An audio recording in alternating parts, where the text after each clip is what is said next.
Welcome to the last lecture in the third week in the course Quantitative Methods in Chemistry. Like in the last class, we tried to understand where systematic errors could arise from. We took an example of determining the critical micelle concentration of a surfactant, and we ended up using two different techniques to see whether a given measurement is repeatable and whether it's reproducible. Of course, some numbers were given there where you were able to realize that one experiment done with conductometry did not agree with the other person. However, an independent measurement with fluorimetry was able to achieve this. What we will end up doing today is to go to the nitty-gritty details of this experiment and try to understand where systematic errors could arise from and what problems would end up arising when you do not set up your experiments carefully. And for this purpose, I am going to be showing you the manual where stepwise clear instructions would have been written down, once again towards making sure that the experiment can be repeated by anybody across the world, and trying to emphasize in points where things could be quite different. We will also be taking a look at some video demonstrations where different steps would be performed, and we can try to also see where mistakes could arise from. So let me be also clear in the fact that we will not be describing the idea or the chemistry behind the techniques that are being used, for instance the fluorimetry and conductometry. The basic introduction that we had in the last class should suffice for us to understand whatever we are trying to do. Okay, so let's quickly recap. What we saw as an example was in the case where you have micelles that are formed from surfactants. Surfactants are chemicals that end up changing the surface properties of a liquid. In the case we are looking at sodium dodecasulfate SDS, which has a long hydrophobic tail and a hydrophilic head which is charged. So what ends up happening is that all of the hydrophobic tail end up forming structure called micelles where the hydrophilic outside is exposed to water. And of course there are different types of such aggregates that could be formed by these surfactants. One example is shown as liposome here, where it also has an hydrophilic interior that is formed. The micelle is one where only the hydrophobic interior is formed, where the hydrophilic exterior is facing water. And this is a very common scenario where a lipid bilayer is formed in all of our cells in form of a plasma membrane, where the hydrophobic inside once again point with respect to each other, and the hydrophilic outside end up being one part outside the cell and the other being inside the cell, and entities like membrane proteins which are present in between them help transporting the chemicals. So the aim of this experiment that we saw last week was to determine the critical micelle concentration of sodium dodecasulfate using two different techniques, namely fluorimetry and conductometry. So now, having said that, let's take a look at what are all required. As I just mentioned, we are talking about determination of critical micelle concentration for a given detergent, in this case sodium dodecasulfate, employing two different techniques such as fluorimetry and conductometry. And as always, whenever you are setting up an experiment, it's a good idea to have every small thing that you might end up using for the experiment clearly written out. In this case, you would need volumetric flasks. You would be using 1 unit of 10 ml volumetric flasks. Beakers, you would be having different volumes of beakers and different units of them. And micropipette. Micropipette is one. Instead of the regular pipette we end up using with a rubber bulb, this one will be able to aliquot very small amounts of volume, such as something like 2 to 20 microliters quite accurately and precisely, and also something between 100 microliters to 1000 microliters accurately and precisely. As we just spoke about it, we also need a conductometer in order to perform the conductometric experiments, and other subtle things such as dropper, glass rods and thermometer in order to do its purposes of stirring and also measuring temperature in the case of thermometer. The chemical in this case that we are using is sodium dodecasulfate. This would of course be provided in the experiment so that you can determine the necessary stuff. We will quickly understand why you would need potassium chloride in this experiment, as this would be used towards calibration of the conductometer. And the fluorescent dye, since this is a surfactant that is not inherently fluorescent, in order to perform the experiment you would have to add this fluorescent dye. And of course water in order to make up the solutions as pure as possible, in order to make sure any contaminants in water does not contribute towards error in your measurement. Think about taking tap water. If it's too hard, there could be other salts that could change your conductometric measurements and would result in systematic error there. To start with, we can try to look at how the fluorimetric experiments could be set up. The first step almost in every equilibrium experiment is to measure the room temperature at which you are working. In the case that you are working in experiments where the temperature is set at a different value apart from the room temperature, for instance, if you are performing your experiments at 37 degrees Celsius, you got to be careful such that throughout the experiment the temperature is maintained. Of course, the same problem would come up in room temperature where as a function of the time in a given day the temperature could vary. It is always a wise thing to you have a thermometer and keep checking what is the value or what is the temperature at which you are performing the experiment. Let us say there is way too much fluctuation. It is better off that you don't perform such an experiment at that given point of time and ensure that in a given part of the day where the temperature is set constant, you can perform the experiment. Most often labs end up having an equilibrated atmosphere in terms of an air conditioner which will ensure the temperature doesn't change too much while you are performing the experiment. Okay, now comes the first step. As I mentioned, you will have to add 10 ml of 0.5 molar SDS solution in a volumetric flask provided to you. So this is the first step where you end up taking a stock solution. So this is the first assumption you are making. You are taking a stock solution of a known concentration. And how would have people prepared it? They would know the molecular weight of sodium dodecasulfate. They would have measured it in a weighing balance and added a certain amount of mass to a given volume in order to make the 0.5 molar solution. As we saw in the first week of classes, how to prepare things of this sort.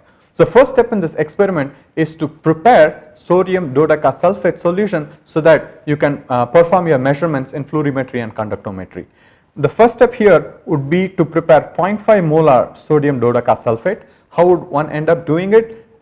You would end up measuring a certain amount of weight depending upon the molecular weight of the given material. In this case, it's sodium dodecasulfate, and then you would be making it up with a 10 ml of solution in a volumetric flasks. First step that we are able to realize already here is that the mass that you end up weighing could be a reason for error, where if you are not calibrating the weighing balance, that could end up resulting in a systematic error.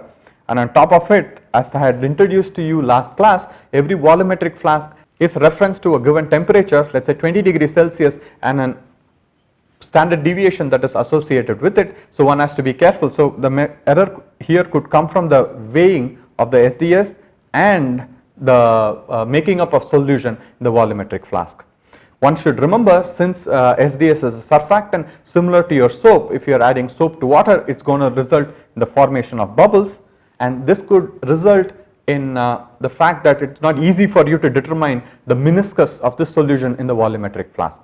Therefore, generally what people end up doing, instead of adding all the 10 ml to make up the solution in one shot, they end up adding just 5 ml of the solution.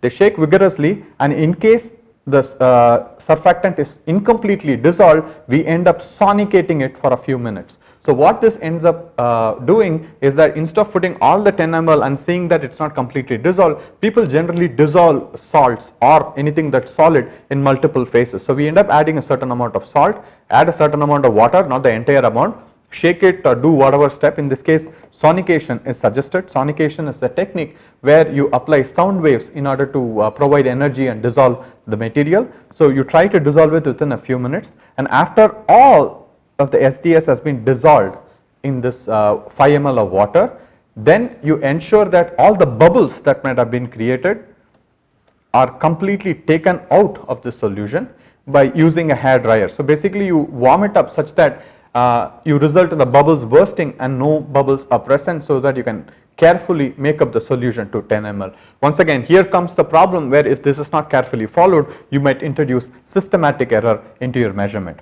After all of this has been done, you make up the solution to the entire mark in order to get the 10 ml of 0.5 molar solution. So what are the reasons you might get systematic error here? Wrong measurement of the weight of sodium dodecasulfate, the volumetric making up of the solution to 10 ml where bubbles could be there, or your SDS is not completely dissolved. Now, after having done that, one should be making a fluorimetric measurement, and it's quite common for many spectrophotometric experiments where the instrument is turned on for at least a certain amount of time before we start the measurement. In this case, it is recommended that you start the fluorimeter at least 15 minutes prior to your experiment. This is largely because many times the source that ends up exciting your sample has to be in its own equilibrium. Generally, these are lamps which has to warm up to a certain temperature, and their excitation bandwidth is uniform such that any measurement that you end up doing subsequently are also carefully represented in your data. So this will ensure that the source is equilibrated. Okay, now that is done. So you have prepared the solution of SDS and you have equilibrated your fluorimeter. Then the first step in this would be to dilute the fluorescent dye that has been provided to you. As I had mentioned already, SDS is not fluorescent, so therefore you have to add a dye in order to follow the measurement.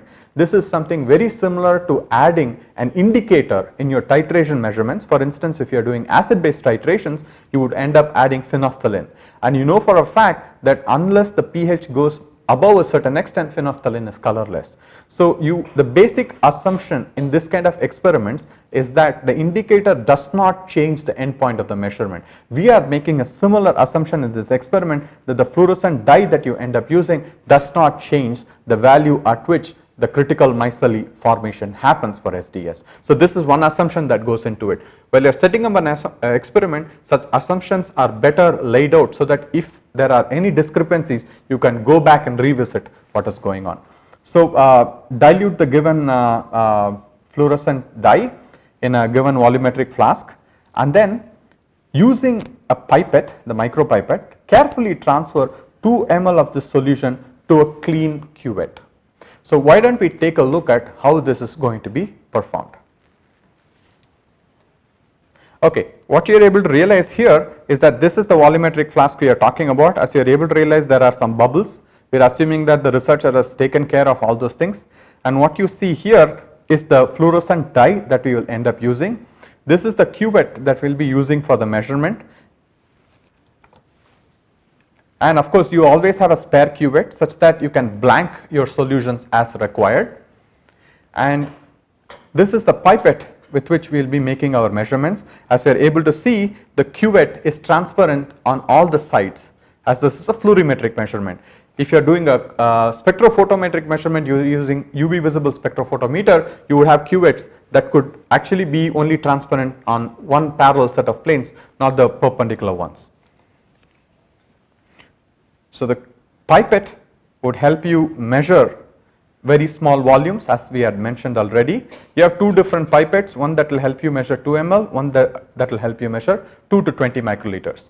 Now you are able to realize that the researcher is carefully taking out the desired amount of the ANS dye, the fluorescent dye, using the micropipette, and carefully adding 2 ml of it into the cuvette as you see here. Since it's a 1 ml pipette, we have to do the same pipetting out 2 times so as to ensure that you add 2 ml. And what could this end up happening? Let's say you have a 1 microliter error in each of the 1 ml pipetting out. This is going to end up as a 1.44 microliter due to the error propagation that we have learned so much in the last few classes. So now that is being done. One has to ensure that the sides of the cuvette are clean enough before setting up the fluorimetry experiment. And here, this is the fluorimetry that we will be measuring our data from. One carefully opens the chamber such that the sample can be carefully input within this fluorimeter. We will also be seeing a top-down view of this so that you understand how the cuvette is carefully placed. As you are able to realize, the cuvette has been placed within the sample chamber. As always, with modern equipment, you would end up recording the data using a computer. Here we are just trying to show the software which we end up using in order to make a measurement.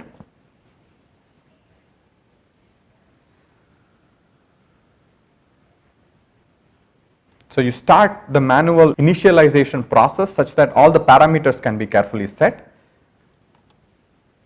So once the initialization comes up, then you are all ready to start your measurement.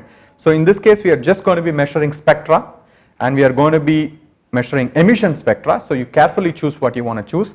One must be careful in doing this, because if you choose excitation spectra, maybe the experiment is not good enough to capture the changes that you would like to capture.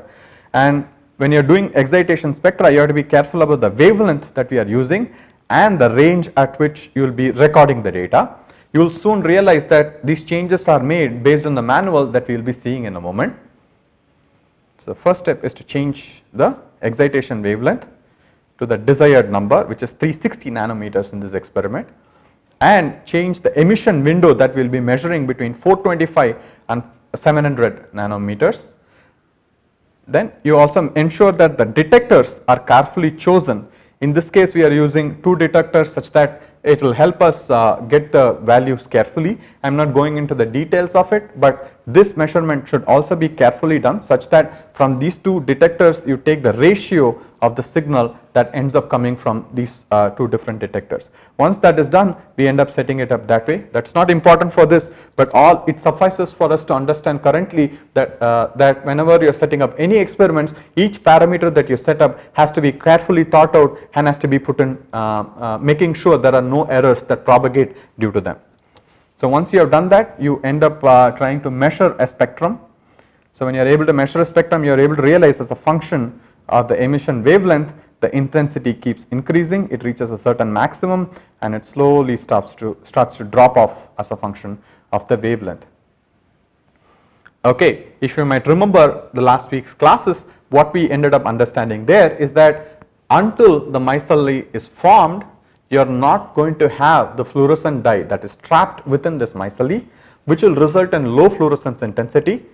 Basically the intensity maximum that you ended up seeing just a while back is going to be almost constant, but as the micelle is formed, this fluorescent dye gets entrapped within this and the fluorescent intensity will increase. So this experiment is nothing but having the ANS dye in water, measuring fluorescence and adding small portions of the sodium dodecasulfate, the stock solution that you have prepared, into this cuvette and see how the fluorescent intensity changes. So that is all the experiment is going to be about.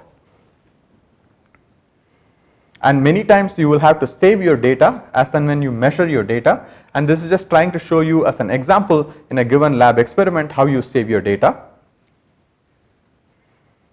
Okay, now that has been done, the next step that you would end up doing is to add a small amount of the sodium dodecasulfate into the cuvette. So why don't we take a look at the protocol before coming back to this. So if you are able to realize, the 2.5 is what we have done, such that you set the excitation wavelength to 360 nanometers and get the emission spectrum between 425 and 700 nanometers, and you would want to make a note of the emission maxima, which is saved in the data file that you ended up saving.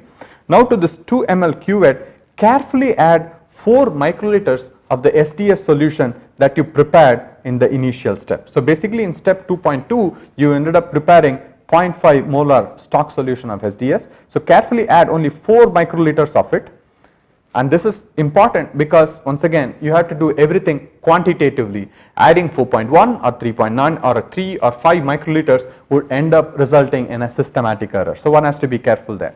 Once that is done, you in theory should let the solution equilibrate for a few minutes before you do your measurements. As you are able to realize, although we are doing a thermodynamic experiment, the kinetics of formation of the micelles need not be always fast. In this case it is indeed fast, but if in case it is slow, you have to let it equilibrate for a finite amount of time. Generally something between 10 to 15 minutes for a fast aggregating system is good enough such that when we make a measurement, it's indeed in its equilibrium state.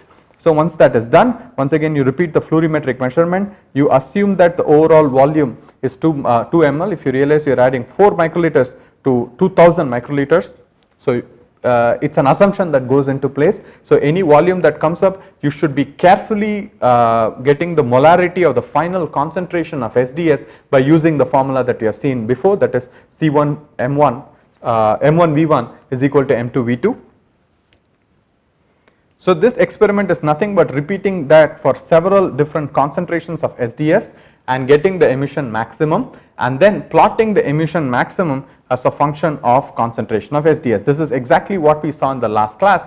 Then what ends up happening is that we start getting we start finally getting data that looks of this sort. So you are going to measure concentration, you are going to get fluorescence intensity as a function of concentration. So what ends up happening, you get a constant intensity and then it increases, where at the point of break is where you are able to realize that is the critical micelle concentration, which we saw in the previous class. Now this is done, what you are able to realize, one could have errors that could come up in very many different steps. Let's reiterate that for the fluorescence experiment. It could come from the weighing of SDS, it could come from volumetric making up of the solution, it could come from the fact that the amount of ANS that you have added could interfere with the micelle concentration at which they form, the surfactant concentration at which you form micelles. It could come from the fact that when you are adding a certain amount of SDS to the solution, you have not equilibrated it enough such that the fluorescent intensity does not reach the equilibrium state that you might want to get. And it could also be the case that you might not have set up your excitation wavelength and emission spectra, the wavelength between which you want to record your spectra. So all this has to be carefully done. One other variable that we have set there as a slit width, one has to be careful how the points are digitized so that the maxima is carefully determined. So what you are able to realize that all this could result in a systematic error, and let's assume that you have done an experiment such that everything is calibrated including your pipettes and your weighing balance. You are trying to minimize the systematic errors that could come up, where only finally the random errors that are associated with the measurement itself would result in small standard deviations that would end up coming. So now that we have seen how the fluorimetric experiment works, we also would like to see how the conductometric experiment would be performed. So for this, similar protocols would exist. The first step in this would be to measure the temperature. You have to ensure that the experiment that is done in the fluorimetric condition and the conductometric conditions are in fact very similar to one another. If this is not the case, you are going to have different measurements. Remember, all these aggregates that end up forming could be subtly different as a function of temperature. We are once again imagining an equilibrium constant between the micelle and the monomer, and this could easily shift based on the enthalpy of formation of these species. So the first step that we are going to end up doing in this case is calibrating the conductometer using some standard solutions. If you remember, when we were talking about the materials required, we said we will be using a small amount of standardized solutions of KCl in order to calibrate the instrument. So let's take a look at how does this work. Just to show a little bit on how the data that we ended up saying for the fluorimetric experiment looks, when you save the data, you start ending up getting something, a wavelength and the intensity. So one should be able to plot this using different spreadsheet software or even any other program that you might end up using, such that you can reliably get the measurement that you are talking about. And if you are able to realize, since fluorimetric experiments are so sensitive, you are able to see so many decimal points that ends up coming. Just because you get so many decimal points doesn't mean it's as precise. One has to repeat the measurement a few times in order to determine what is the precision of the measurement. Now to the conductometric experiments. So this is a conductometer. This is what will help you get the reading for the solution that you have ended up preparing, that basically on what is the conductance. And if you see here, this is the probe which helps being in contact with the solution from which you want to measure the conductance. It's connected through a cable which helps this conductometer interact with the probe, which hence ends up measuring the conductance of the solution that you would like to measure.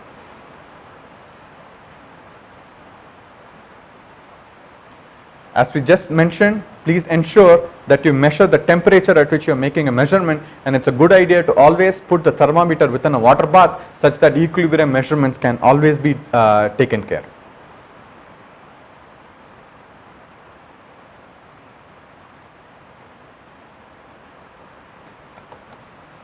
What you are able to see the scientist doing here is that you are not able to read a conductance value here. This is how many meters end up working. They have their own ways of measuring things at different precision. If you are having very low conductance, one might have to change carefully the settings that go here. The first thing that one has to end up doing is to tell the conductometer that you are going to be measuring it at a certain temperature. And if you are able to realize, the scientist is actually keeping it in the temperature column and reads the temperature that is 25 degrees Celsius. and whatever temperature has been measured using the thermometer is carefully adjusted here. Since we measured 27 degrees Celsius, the researcher first changes the temperature at which you are making such a measurement. Once that is done, what he is changing it is that he is changing it to conductometric measurements, and he realizes that he reads a value that does not make sense. So what he ends up doing is to change the least count at which he can end up measuring. So what he is able to see is that when the meter is kept at 20 microsiemens measurement, you are actually not able to read anything. So what he will end up doing is to change it higher to see whether some value comes off it.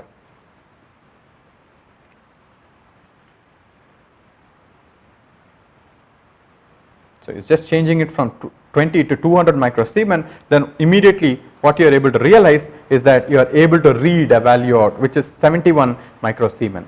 So this makes total sense, because if you are having a reading of 71 microsiemens, if you are putting it at 20 microsiemens as the maximum measurement, the conductometer is not able to read. This is a common problem that will come up with different equipment where they have their own range of measurement, and any measurements that you might end up doing higher or lower might not be detectable. So this is something that each one of us must have in mind before making a measurement. What is the correct value at which you should be measuring this? We will see more of this instance as we go forward. Of course, one can always argue, instead of keeping it at 200 microsiemens, what will happen if I keep it at 1000 microsiemens, basically 1 millisiemens? We are going to see that in a moment.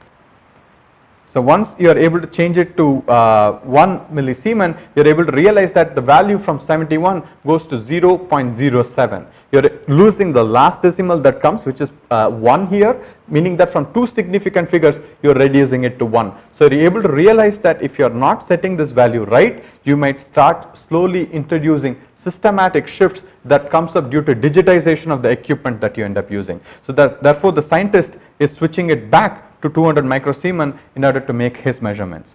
So the first thing that we would end up doing is to calibrate this conductometer. So he's adding the 0.01 molar KCl solution from the volumetric flask that he has made it up to the solution. And before you end up using the probe, the first thing that you must end up doing is to always wash the probe, irrespective of which one you are doing. Wash it carefully such that no damage occurs to the probe. Wash it enough with water and dry it with a paper that doesn't get stuck or results in scratches. So you have to be extremely gentle when you remove the water. You just touch it and it actually absorbs all the water. Then you calibrate the probe and the conductometer with the standard solution of 0.01 molar KCl. So what has to be done is that you generally have a sheet that tells what should be the conductivity of the standard solution at that given temperature, and at the back of this conductometer you would be able to adjust this value.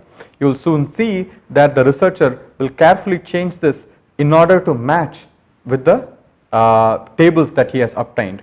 So at that concentration of KCl, the value is set to that of the literature value, which in this case is 1.47 microsiemens, rather 1.47 millisiemens. So the next measurement that he ends up doing is for higher concentration of KCl. So you are going from 0.01 molar to 0.1 molar.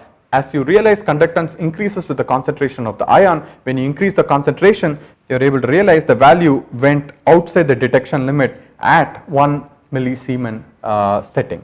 So therefore what one has to do is to change the equipment such that it can carefully measure values until 20 millisiemens, and that's essentially what is being done. When you increase the concentration of KCl, conductivity increases and you are able to carefully measure it by changing the setting in the conductometer. If you have not done this, you are going to have trouble. So therefore could also result in systematic errors, and you realize that the researcher makes sure the value agrees with the literature value which we just saw a moment back, which is 13.4 millisiemen. So now that you have calibrated it at 0.01 molar KCl and 0.1 molar KCl, you are all set to make your measurements. Once again, you have to ensure that you wash the electrode and gently and carefully and dry it so that any amount of water that might be sticking onto the electrode does not result in a measurement error. Once again, systematic. In this case, let's say more water or less water gets stuck, you might have an issue where the solution of SDS that you end up adding will be more or less. Actually in this case it will be less, because you have some water that's going to end up diluting the solution with which you are working.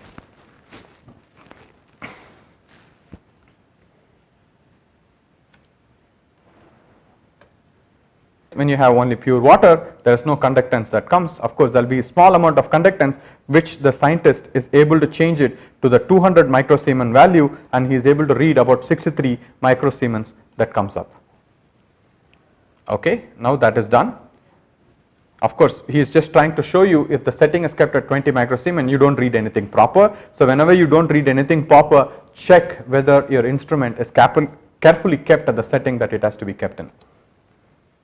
Okay, so now that is done. So this is the correct value. One has to be careful about that. All right. Now to this solution, you add a known amount of SDS that you had prepared. If you remember, that was the first step where we ended up preparing 10 ml of SDS in a volumetric flask. Now the scientist is carefully adding that solution into the beaker, and after having done that, one must carefully stir it. Although the researcher is just using swirling as the mechanism to mix it properly, it is better done with a glass rod such that this whole solution is homogeneous. And let it equilibrate again. So it's a good idea to let it equilibrate for a few minutes so that diffusion also is complete and the whole solution is homogeneous. Now that is done, you are able to realize the value of conductivity has now increased from 63 microsiemens to 79 microsiemens. Of course, he will probably try to show that if you are increasing this to 1 millisiemens measurement, you are losing the last significant figure that comes up, and it ends up rounding off the figure to 0.08, which is not a good thing. So do not do that. So one has to be careful doing this, otherwise this also results in a systematic error in the measurement. You should also not have a lower value, because that ends up creating trouble. What we have seen so far is that whichever equipment that you end up using, it's always a good idea to calibrate it before you end up using it, and you are able to realize that the rest of the protocol says the same thing. You add 15 ml of a solution and carefully add a known aliquot of SDS using a micropipette to this solution of water and measure its conductance as we have seen right now, and carefully make a note of what you end up getting. Once having done that, you are going to have a measurement that looks like this, where you are going to have a certain curve until here, and then that slope ends up changing after a point. This is of course concentration versus conductivity. So what ends up happening at this position, this value of concentration is when you start forming the micelle. So what have we learned so far? There could be systematic errors that could come in terms of the room temperature measurement. It could come because you did not make up the standard solution of KCl properly, once again coming up due to the fact that the weighing balance wasn't properly calibrated, or you had made mistakes where when you are transferring the KCl from the weigh boat into your standard flask, you may have lost some of it, so one has to be very careful there. On the other hand, let's say you are trying to add 15 ml of solution into the beaker, you add 16 ml or something slightly different from that, or when you are adding a certain amount of SDS, you add varying amounts. One time you add 39 microliters, when you add 41, sometimes 40. This ends up also resulting in the curves that don't look perfect. If you remember, the first researcher that we ended up seeing, 6.3 millimolar was the SDS concentration for CMC. We realized that that is wrong, and it comes up close to something like 7.3 or 7.4 millimolar, and that could be one of the reasons why the mistakes came up. And of course, you have to do enough measurements such that the curve looks proper, such that you can carefully estimate the CMC of that given surfactant. So to conclude this lecture, I would like to make you understand that we have seen two independent measurements of the same experiment, and one is able to realize there are subtle points that one might end up missing, which could result in overall error that is not good enough for your experiment, such that you can compare values. So one must always take care and also write the protocol in its excruciating comprehensive detail so that such mistakes do not happen. I hope this helps you understand how experiments must be set up and how to minimize any systematic errors that could come up. And the assignment that we will take a look at for this week would be setting up an experiment, and I would ask you to take a look at what all errors could prop up when you are making such measurements. Thank you very much.